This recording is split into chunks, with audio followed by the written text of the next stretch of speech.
Okay, this is a tutorial about the Lost in Space laser rifle that I build. And this is about no 3D parts. So this is not 3D printed.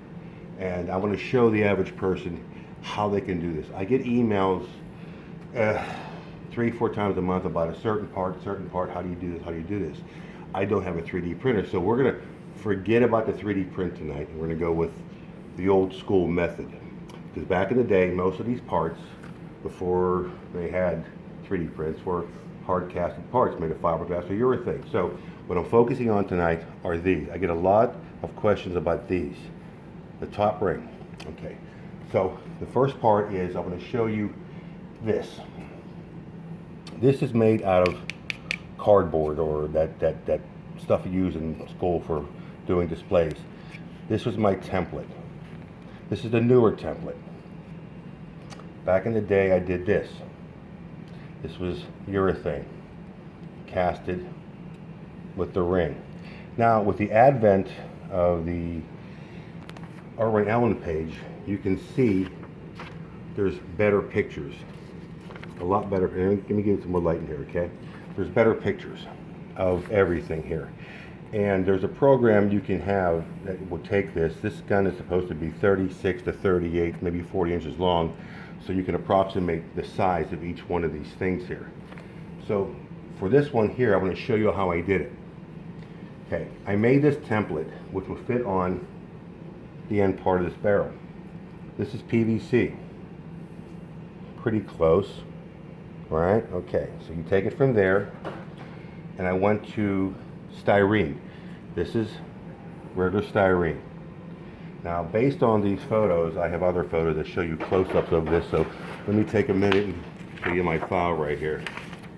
Okay, here's the picture that shows you better in depth. It's a pyramid that kind of swoops out a little bit. So what I did was, I got the styrene, and to get this shape, I did this. This is a piece of aluminum tubing. I took a thinner piece of styrene. See the shape? And what I did with this is I had it heated up with a heat gun and then used a tape to compress it real fast. Now this is a little bit warped, but it gives you an idea of how you're going to get the contour to go on here. So I graduated up and I used a thicker styrene with a heat gun and heated this up too. So here is the part that I used with this styrene here, the thickness. Okay, this is the part that will go on here.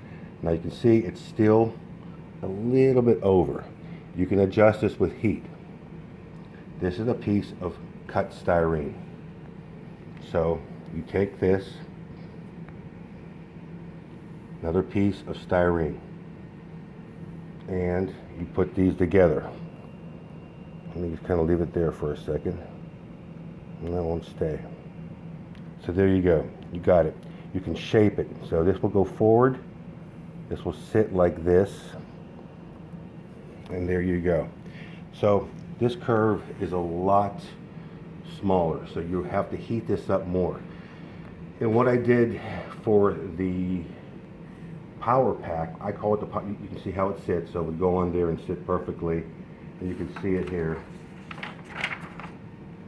okay, with the base on it. Now they have a thinner base. I went with a thicker base that would go down below this. All right, now keep in mind, this is all stuff you can buy. You don't need a 3D printer to do this. And then one thing I did now for the power pack, as you can see right here, it had, there were different sizes of this. Some people gauge it longer. I went with this. And what I want to show you with this is balsa wood. Simple balsa wood. If you scan over here real quick, and this is my other video, this is how we're going to do the handle. This is balsa wood. But we'll get to that later.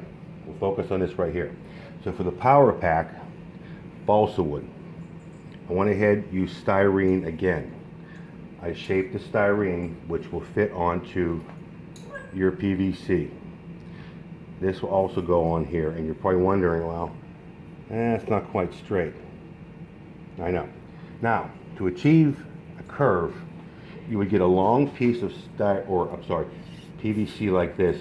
You would put your sticky back round sandpaper that you can get at Harbor Freight.